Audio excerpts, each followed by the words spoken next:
नमस्कार दोस्तों, welcome back to my channel मूच और कनाडा। आज हम जिस टॉपिक के बारे में बात करेंगे वो अक्सर मुझसे लोग इंक्वायर करते हैं, like how did I apply for permanent residency. Because there are so many people who actually want to come to Canada as a permanent resident, but they don't know where to start because there's so much information available on the internet that it gets confusing to understand where to start and how to take it forward. तो आज इस video में मैं इस पूरे process को simple parts में step by step break करके आपको समझाऊंगा कि आप कहां से शुरुआत करें and how to start this process for yourself and your family. So let's begin. Express entry program एक अम्ब्रेला प्रोग्राम है जिसके अंतर्गत 3 प्रोग्राम्स रन करते हैं। The first one is federal skilled workers, the second is federal skilled trade and the third one is Canadian experience class. आज हम बात करेंगे FSW यानी कि फेडरल स्किल्ड वर्कर्स प्रोग्राम की। ये प्रोग्राम उन लोगों के लिए है जिनके पास कम से कम 1 साल का फुल टाइम वर्क एक्सपीरियंस है। नाउ व्हेन आई से 1 year full time work experience, I mean that continuously उन्होंने 1560 घंटे काम किया है, लगातार नहीं बट 1 साल के दौरान।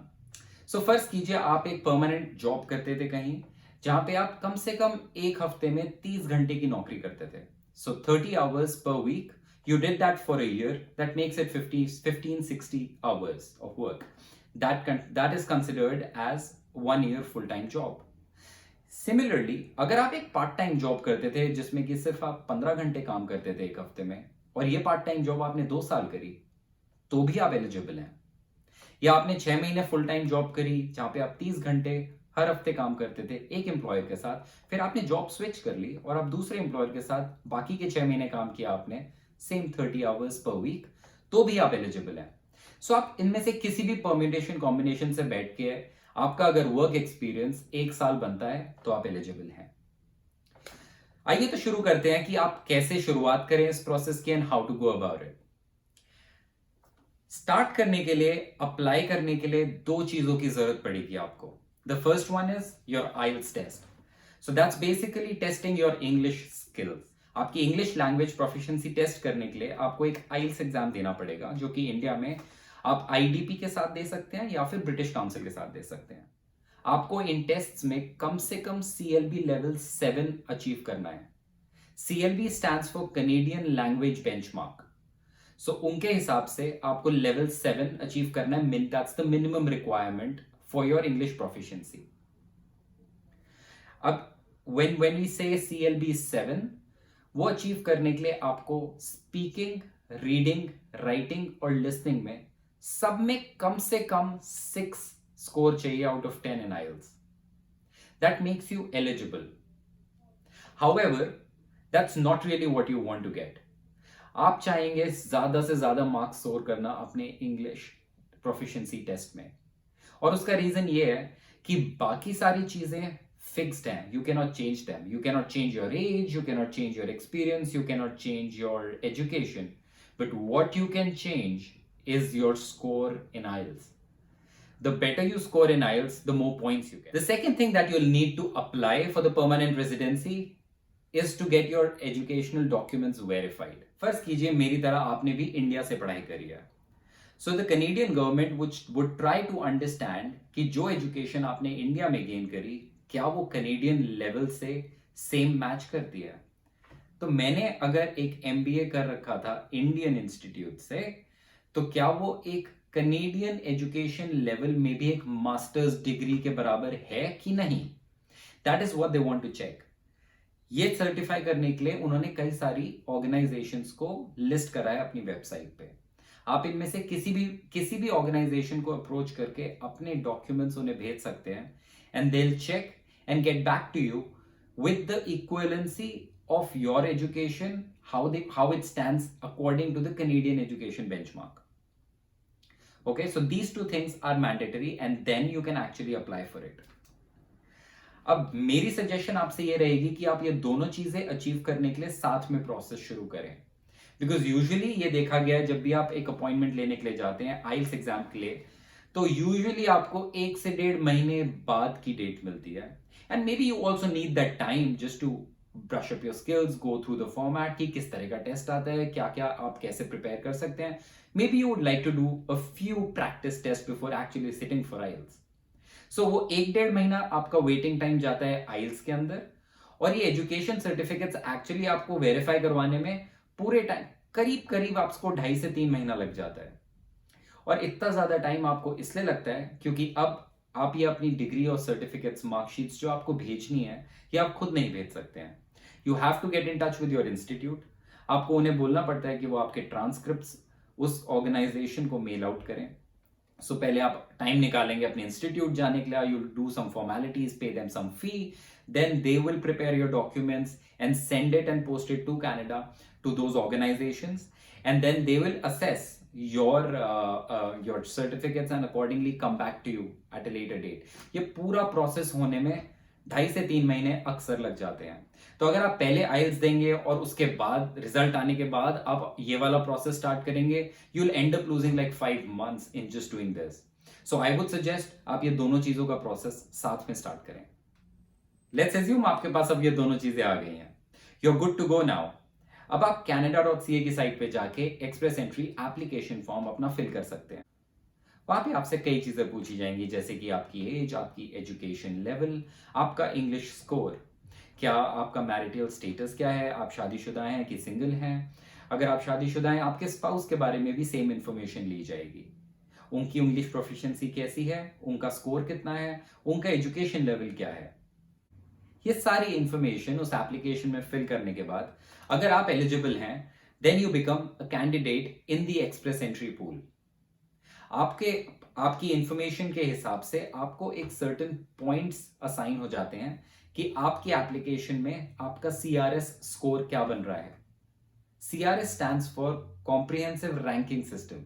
कनेडियन गवर्नमेंट रेगुलर इंटरवल्स पे एक्सप्रेस एंट्री ड्रॉज निकालती है हर प्रोग्राम के लिए. तो जब भी FSW का कट ऑफ निकलेगा, अगर आप उस कट ऑफ में आ गए हैं, you will be invited to apply. That is what it's called. You'll get an email which will say it's an ITA, invitation to apply.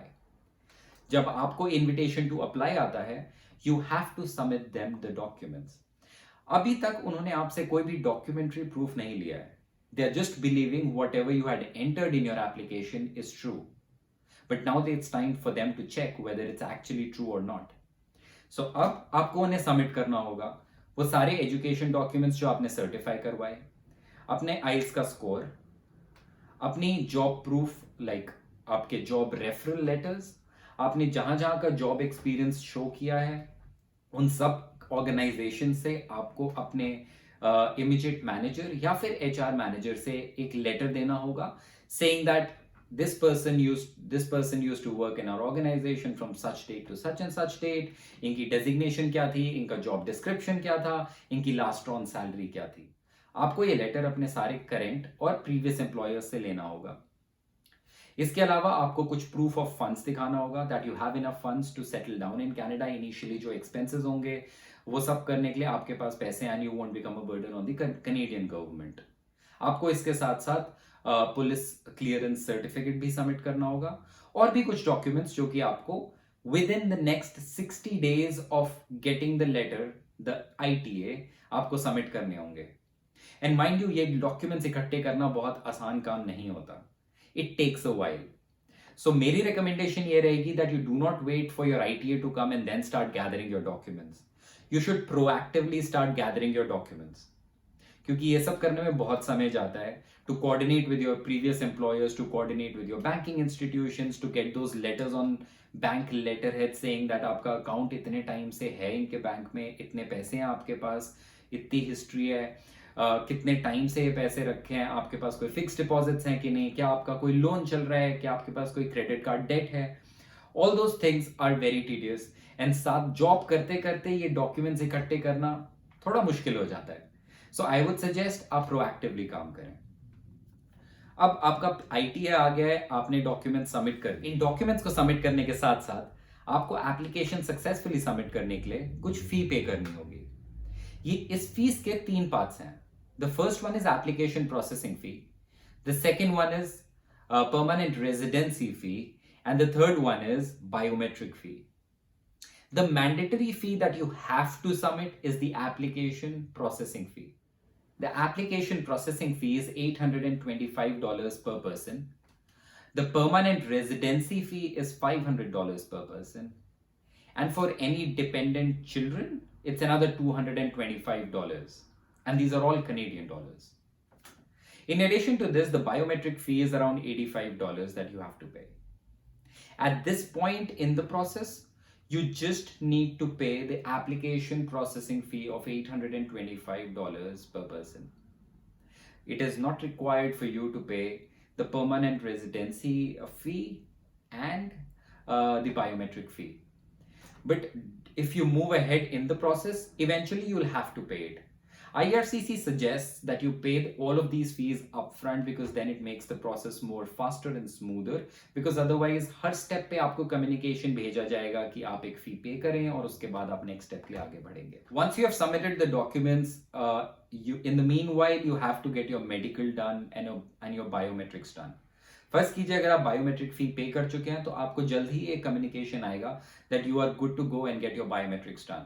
Once you get that information, once you get that email on your CIC profile, you have to book an appointment and then actually go and give your biometrics. So आपके fingerprints, आपकी picture, ये सब ली जाएगी वहाँ पे and they'll send it back to IRCC. During this time, you'll also get a communication to get your medical tests done. Once you get that communication, you have to book an appointment at one of these certified medical centers and get your medical tests done. And now it's time to patiently wait for that golden communication to come through that you have successfully made it through the process. And once that happens, you just have to submit your passport for the visa stamping. आपको एक one time landing visa दे दिया जाएगा. And when you come to Canada, उसे cancel करके आपका COPR, that's your confirmation of permanent residency, process कर दिया जाएगा. And in a few weeks, you'll receive your permanent residency card. Hey, it's actually that easy to come to Canada.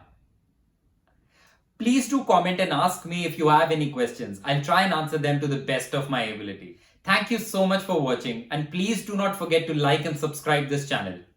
Thanks a lot. See you soon.